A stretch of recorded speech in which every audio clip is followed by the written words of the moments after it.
landmark report ever done in Canada was done by a senator named Herb Sparrow from Saskatchewan, whose committee wrote a landmark report on soil erosion. And then there was the bovine growth hormone, recombinant DNA, so a genetically modified drug for cows, which they use in the States, to increase milk production. The only reason it's not registered in Canada is that the Canadian Senate held hearings and subpoenaed the scientists who thought it was a bad idea and made it impossible for the Minister of Health to approve it. Monsanto at that point, by the way, had offered the Chrétien Minister of Health at the time, Alan Rock, the Department of Health in Canada had been offered a $10 million research grant from Monsanto if we registered bovine growth hormone. The only reason it wasn't registered was because of the Canadian Senate.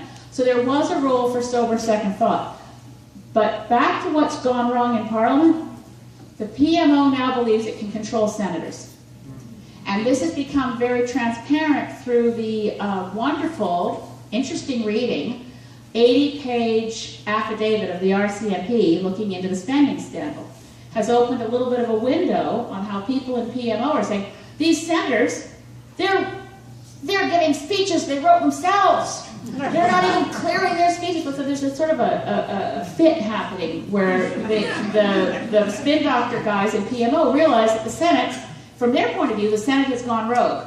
They don't understand that it's a separate House of Governance, separate from the House of Commons, therefore nothing to do with the PMO controlling them.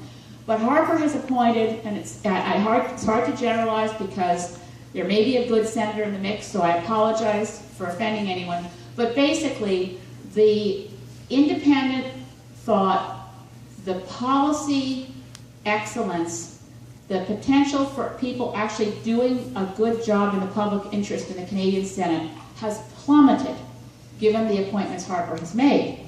So now I've actually moved to Senate abolition personally because I'm terrified that, well, what these guys have done with the climate bill that Bruce Heyer brought in, it was passed by the House of Commons when the House was a minority, conservative-dominated House with Harper as Prime Minister and minority parliament. A bill was passed for climate action, got through the House of Commons, and when it got to the Senate, Harper told conservative senators, take your first opportunity and kill it. They killed a bill with no legitimacy, not elected people. They killed a bill passed by the democratically elected House. They killed it before it ever went to committee for study. So right now, I think the only way to clean up the Senate, and it's almost impossible to fire a senator, the conservative-dominated Senate is going to be a real problem, and I don't know how we're going to reform it unless we open the Constitution. So I think the priority has to be on reforming the House of Commons.